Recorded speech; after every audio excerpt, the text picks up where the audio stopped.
good artists copy, great artists steal. And we have, always been shameless about stealing great ideas.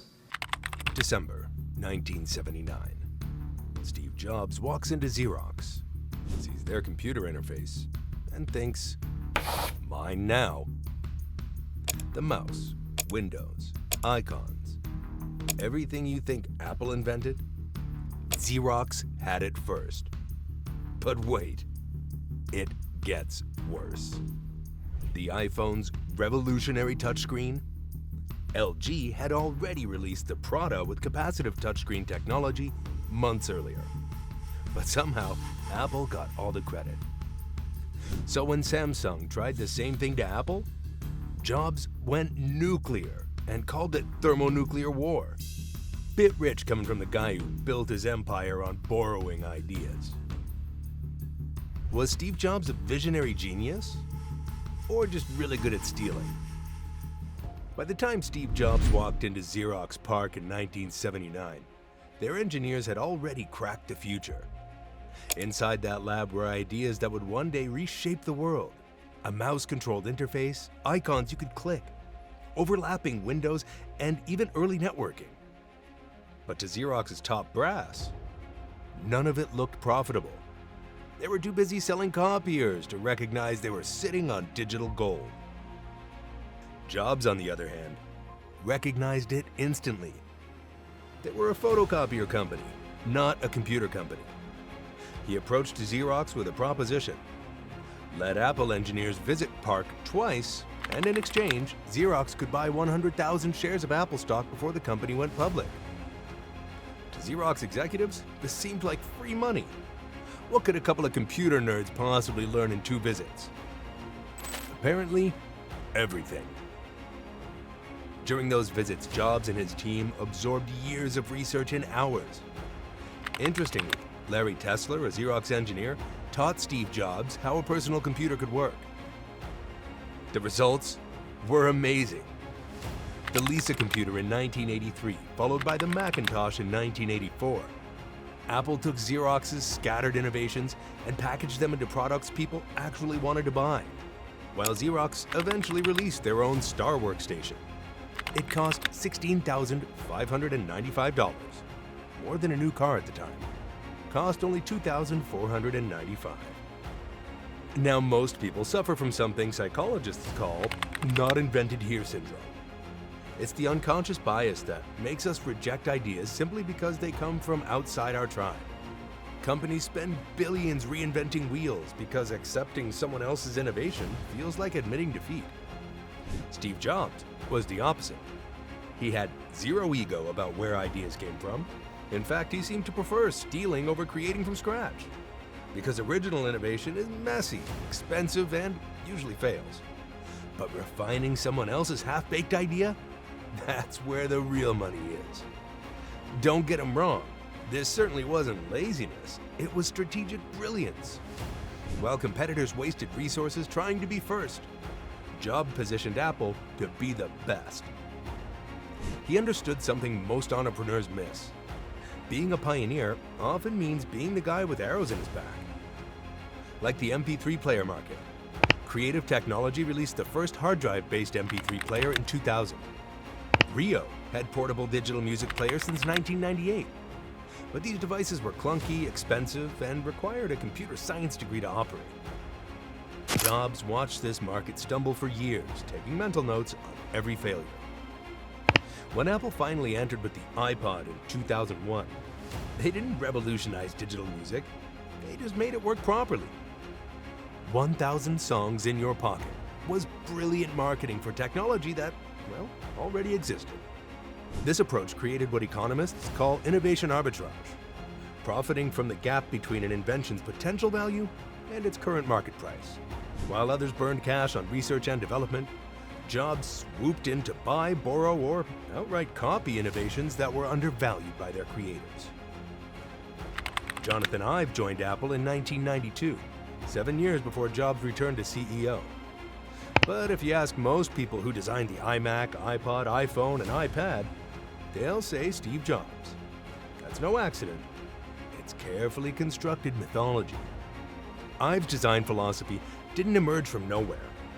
He was heavily influenced by Dieter Rams, the legendary designer behind Braun's iconic products from the 60s and 70s. Rams' 10 Principles of Good Design became Apple's unofficial manifesto. Look at a 1960s Braun radio next to a first-generation iPod. The resemblance isn't coincidental. It's deliberate homage. I've openly acknowledged this influence, but Jobs preferred to let people think Apple's design language materialized from his own genius. In public markets, we all know credit becomes capital. Jobs' reputation as a design visionary directly translated to Apple's market valuation. Every time he appeared on stage showcasing his innovations, Apple's stock price climbed. Meanwhile, Ive remained largely anonymous until Jobs' death in 2011. This wasn't unusual for Jobs. He understood that in the attention economy, narrative control matters more than actual contribution. The person who tells the story gets remembered as the hero, regardless of who did the actual work. iTunes, the software that revolutionized digital music, started life as SoundJam MP, a simple MP3 player created by Bill Kincaid. Apple acquired the tiny company in 2000, rebranded the software, and suddenly, iTunes became another Steve Jobs innovation. Even the iPod's scroll wheel design was inspired by Creative Technologies' navigation system on their Nomad jukebox. Apple refined it, made it more elegant, but the core concept existed years earlier. Even the iPod's 1.8-inch hard drive came from Toshiba.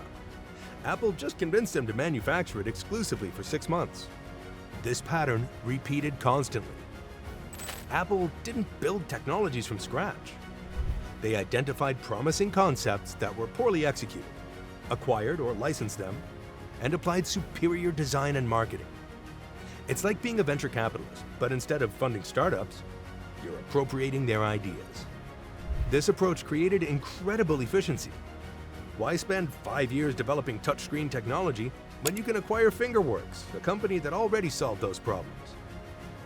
Why reinvent video editing software when you can buy KeyGrip and rebrand it as Final Cut Pro? Apple's strength was never invention. It was product market fit. They understood what consumers wanted better than the original inventors did, then scaled those solutions to global markets. It's the difference between being a brilliant engineer and being a brilliant businessman. Now, there's a story Apple doesn't want you to remember. Steve Jobs initially hated the iPhone concept. Yeah, the project began in 2004 when Apple engineers started experimenting with touchscreen interfaces. The problem with a phone, Steve Jobs said in 2005, is that we're not very good going through orifices to get to the end users. His reasoning made sense at the time. Apple had just launched the iPod, which was printing money. Why risk cannibalizing their most successful project with some experimental phone? Plus, the mobile industry was dominated by carriers who controlled everything from hardware features to software updates. Jobs despised giving up that kind of control. But then, of course, Motorola happened. Apple partnered with Motorola to create the Rocker E1, an iTunes-compatible phone that was supposed to bridge the gap between iPods and mobile devices. The result was a phone that could barely hold 100 songs and looked like it was designed by a committee. That failure changed Jobs' perspective. If Apple was going to enter the phone market, they needed complete control over the experience. No carrier interference, no compromise on design, no settling for existing technology. The breakthrough came when Apple acquired Fingerworks in 2005. This small Delaware company had developed multi-touch technology that could recognize multiple finger gestures simultaneously. Their products were mainly accessibility devices for people who couldn't use traditional keyboards, but Jobs saw something else entirely. What's remarkable is how this acquisition flew under everyone's radar. Fingerworks had maybe 10 employees, and annual revenue was in the low millions. Tech journalists barely noticed the purchase. Meanwhile, Apple quietly absorbed 5 years of multi-touch research and dozens of crucial patents. And so, they released the iPhone in 2007, acquiring the right technologies at the right time. Jobs didn't invent the smartphone, He assembled it from pieces other people had created, then convinced the world he'd built something entirely new. Timing, as they say, is everything. And Jobs had an uncanny ability to recognize when disparate technologies were ready to be combined into something revolutionary. By 2010, Steve Jobs had transformed from industry disruptor to establishment defender. When Google released Android and Samsung started gaining market share with Galaxy phones, Jobs declared war. According to extracts of Mr. Isaacson's book, obtained by the Associated Press, Mr. Jobs said, "I'm going to destroy Android because it's a stolen product. I'm willing to go thermonuclear war on this." Oh, the irony. The man who built his career on appropriating other people's innovations was now furious that someone might be appropriating his. Apple launched a global patent offensive, suing Samsung, HTC, and other Android manufacturers for allegedly copying iOS features. Pinch to zoom, slide to unlock, rounded corner icons. Apple claimed ownership of interface elements that seemed obvious in hindsight. The legal strategy was brilliant and hypocritical in equal measure. Apple had spent decades borrowing ideas from Xerox, Braun, Creative Technology, and countless others. But now they were using intellectual property law as a weapon to prevent competitors from doing the same thing. This was more about protecting market position rather than protecting innovation. Apple had successfully created the narrative they invented, the modern smartphone, despite standing on the shoulders of giants. Now they needed legal mechanisms to preserve that narrative against companies who might tell a different story. The Samsung lawsuit alone cost both companies over $1 billion in legal fees. Apple won some battles, Samsung won others, but the real victory was psychological. Every lawsuit reinforced the perception that Apple was the original innovator being victimized by copycats. Jobs understood that in mature markets, intellectual property becomes a moat. Once you've successfully borrowed your way to market dominance, the smartest move is to make borrowing illegal for everyone else. Apple's greatest achievement wasn't technological, it was mythological. They convinced an entire generation that innovation happens in isolation, that brilliant individuals create revolutionary products through pure genius. This narrative wasn't just wrong, it was strategically constructed to hide how Apple actually operated. Real innovation is messy, collaborative, and incremental. Ideas emerge from research labs, get refined by engineers, tested by users, and slowly improved over years. But that story doesn't sell products or stock options. The genius inventor myth does. Jobs literally perfected this illusion through masterful storytelling. Every Apple keynote followed the same script. Identify a problem everyone faces. Reveal Apple's elegant solution. Then position that solution as revolutionary breakthrough. The fact that similar solutions already existed became irrelevant. Apple's version was simply presented better. Just consider the tablet market. Microsoft had been selling tablet PCs since 2001. They were clunky, expensive, and nobody wanted them. When Apple launched the iPad in 2010, technology journalists acted like tablets were a brand new concept. That was the power of Apple's narrative control. In today's attention economy, the company that controls the story often captures more value than the company that creates the technology.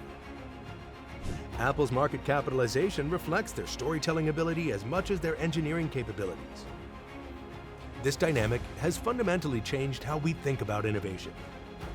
We expect breakthrough moments, revolutionary products, and visionary leaders. But the messy reality is that most innovation happens through gradual improvement, collaborative effort, and, yes, strategic borrowing from existing ideas. Jobs didn't just steal technologies, he stole credit for entire categories of innovation. And in doing so, he created a business model that every tech company now tries to replicate. Steve Jobs died in 2011, leaving behind a complicated legacy. Was he a brilliant innovator who advanced human technology? Or was he a masterful appropriator who built his empire on other people's work? The answer, frustratingly, is both. Jobs possessed a rare combination of skills that most entrepreneurs lack. He could spot undervalued innovations, understand what consumers actually wanted, and execute at massive scale. But perhaps most importantly, he could control narratives in ways that made people forget the original creators. The mouse didn't come from Apple. It came from Douglas Engelbart at Stanford Research Institute. The graphical user interface wasn't Jobs' brainchild. It was developed at Xerox PARC. The iPhone's multi-touch technology originated in a tiny Delaware company most people never heard of. Jobs did what the original inventors could not. He made these technologies mainstream. He simplified complex innovations into products that millions of people could use. He created the marketing campaigns that convinced consumers they needed these devices. Most crucially, he built the distribution networks that could deliver them globally. In economics, there's a concept called value creation versus value capture. Inventors create value by solving technical problems. Entrepreneurs capture value by turning those solutions into profitable businesses. Jobs was perhaps the greatest value capturer in business history. The tragedy is how this dynamic erases the contributions of actual inventors. Douglas Engelbart spent years perfecting the computer mouse, but most people think Steve Jobs invented it. Jonathan Ive designed Apple's most iconic products, but Jobs got most of the credit. Countless engineers, researchers, and entrepreneurs contributed to the technologies we now associate with Apple. But their names are forgotten, while Jobs' mythology endures. Maybe that's the real lesson here. In our celebrity-obsessed culture, we need heroes and villains, geniuses and copycats. The messy truth, that innovation is collaborative, that success requires both creation and appropriation, that the person telling the story isn't always the person who lived it, doesn't fit our narrative preferences. Steve Jobs didn't invent the future. He just made sure we remembered it as his. And in the end, maybe that's the most valuable skill of all.